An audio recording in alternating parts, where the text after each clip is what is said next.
everyone. Thank you so much for joining me. My name is Jody from Yoga by the Lake, and welcome to my yoga studio. Behind me is actually where we practice every week, so you're more than welcome to check out the schedule on my website at jodysevilia.com or Facebook page. And I also offer a virtual class, which you can check out on this YouTube channel, and it is called The Creator Within, where we create artwork to manifest our new realities. So welcome to Sneak Peek into the studio. Today we are actually continuing from where we left off last week and creating these watercolor woodpeckers to go along with the theme, which was last week. So today I want to work in watercolor for this. I love the way that the watercolor just works with the paper, and I think it's going to be a nice opposite kind of texture to as much texture and line work as was done on the previous image. So I'm going to combine both of those when I'm done into one image, and then I will use that to create the apparel that I create for my studio. So what we're going to do today is I'm starting out with this multimedia paper. So this really works for just about anything. And I have these pictures of some woodpeckers, and I'm just going to free draw them. I'm going to look at the shapes and the lines to kind of get an understanding of where everything goes. And I'm going to draw it nice and big. And I don't think I'm going to do all 4 of these. I might choose to do maybe this one, and maybe this one, maybe these 2, and then kind of go from there. And of course, when I get into the computer, I can flip things, I can change the scale, I can do all of that when I get into the Photoshop, when I get into working on them digitally. So what I'm going to do is first, I'm just going to look at the basic shapes of my woodpecker. So I know where it starts and where it ends. It's going to be one big straight line through my midline.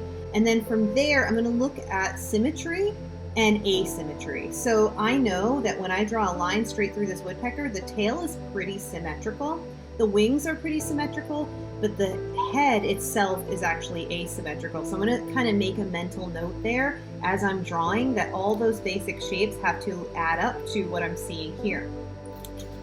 So again, I'm just going to start with this midline. Now I don't think I gave myself enough room over here, so I'm actually going to erase that and try again. It says I think this wing would have gotten chopped off, so I'm going to make it a little bit smaller, just so I have enough room for the wings. And this will be my midline. So this is really important because a lot of artists start with something that's like a leading line or some kind of just understanding of where things are going to go approximately. They don't have to go there perfectly, and of course we can always adjust. So here I'm just going to get started with some basic shapes, and then hopefully these shapes will help me to figure out where the rest of my drawing will go. So here I'm starting with the beak. And remember, it's asymmetrical, so this line is on this side, and then this, from this midline, I'm going to have to draw the back of the head, which is a little bit different than the chin.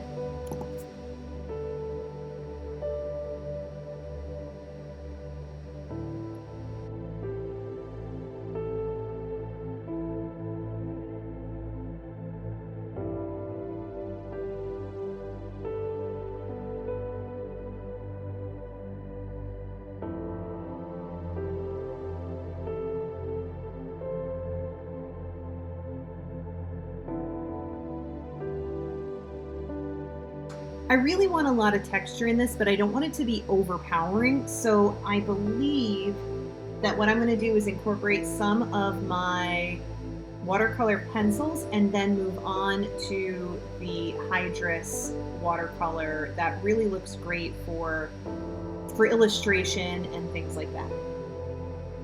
And when I think about kind of this bird, there's a ton of black in it. So if we look at the example, see that there's red, that there's maybe gray on the chest, that this is probably a white if I had to guess. And then if you move on, you can see that there's very little in this vector drawing that's giving me a ton of information. So I can pause here and go and look up more reference images, or maybe I just kind of allow it to be what it will be, and it will be my bird, and I don't have to worry about that. So it's really going to be a little bit of everything while I'm doing this.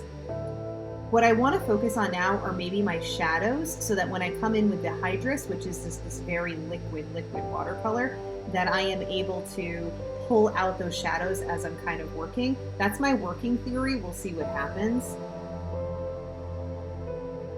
So again, these are watercolor pencils, and when I apply water to them, they will melt and create a beautiful wash.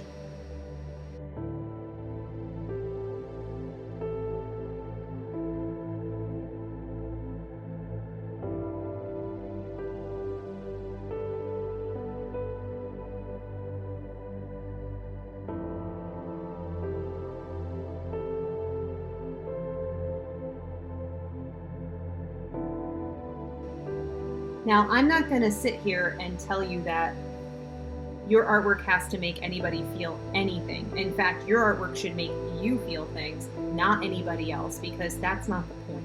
The point is to tap into your divine self and your true self and have that conversation with what makes you happiest and what actually fills your life full of energy and creation and creativity. So I've watched a lot of artists struggle with their creative process because they never think that they're good enough. Somebody's always better. Well, yeah, I mean, that's true. Somebody is always doing something that you're not doing. But you have a path, right, to follow as a creator, and you're creating your own reality when you just put pencil to paper, or maybe you sing or dance or something like that. So this is all to say that growing up, I was told that I would be an artist, and then I, carved that out with the assumptions that were given down to me through the ancestry, right? So if we take that kind of approach, it becomes a little bit more easy to palette. And then at the end of the day, what I had to decide was how I was going to use the skills that I had learned over the vast majority of my life, which went on to get a master's degree in teaching art, so it clearly was something that made sense at the time. Not to mention the literal investment in all of the materials that I use on a regular basis. I had a choice at one point. I could have said, you know what, I'm going to move on and I'm going to do whatever it was, and just kind of leave art in the background. And what I found is that my soul actually hated that idea. So when I was going to slip away from this creation process and do something more pragmatic or practical, it caused a lot of distress within my system. And I actually found that, if there was no object, right? If money was no object, what would I do with my day? And yeah, spending more time with horses would 1000% be what I did on a daily basis, and I absolutely try to do that the most that I can.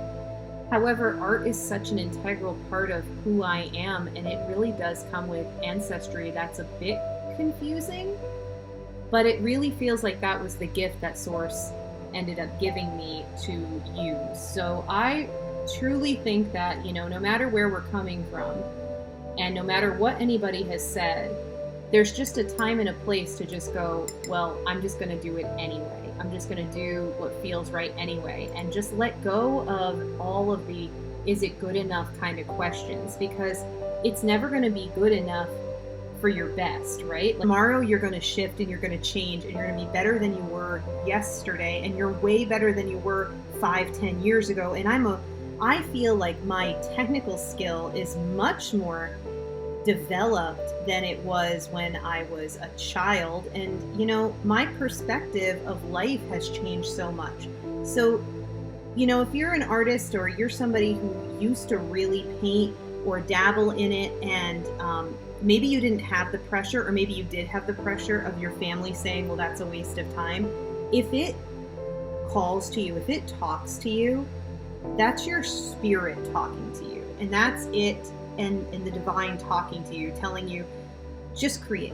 Just create. It doesn't matter. It doesn't matter. Just create. And sometimes it's the practice of creating that actually brings about the most liberating feelings. And it's just like, hey, I did that. I made that. And sometimes when I see some of my artwork, you know, my artwork's a little kooky, and I know it. It's a lot different than, you know, what you watch, what you see at Target or Walmart. I am not typical in that fashion, but it's okay that that's it, because it is my truth and I'm going to stand in that no matter what.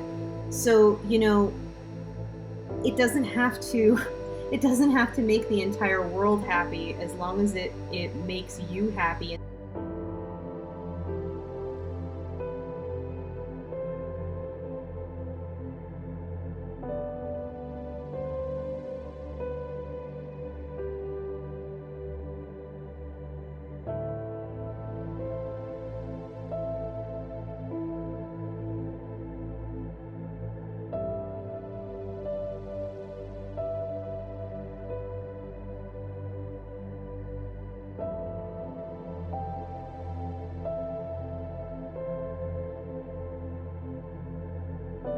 This is gorgeous. I am really, really, really happy with it. And I love everything that I learned from this.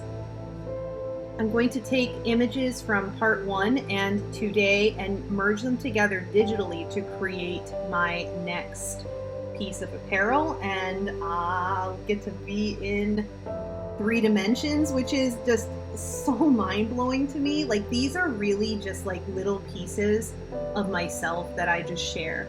And I am so happy to be here, and I get this. I have the ability to have this platform that I never did as a kid growing up. And I think that, you know, if you're a young person, you're growing up now, you have like such an amazing ability to share your talents and what sparks joy within you.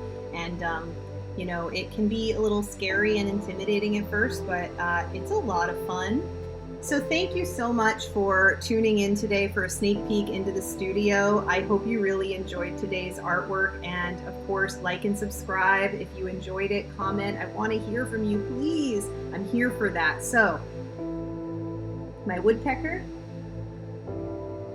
he's awesome. He's going to go on a piece of apparel, and yeah, he's going to live in the 3-dimensional world as well. So I'm very excited. So I want to say thank you so much, and absolutely have the best week ever. I wish that for you. I'll see you back here again for another sneak peek behind the scenes in the studio. Thank you so much, and have a great day.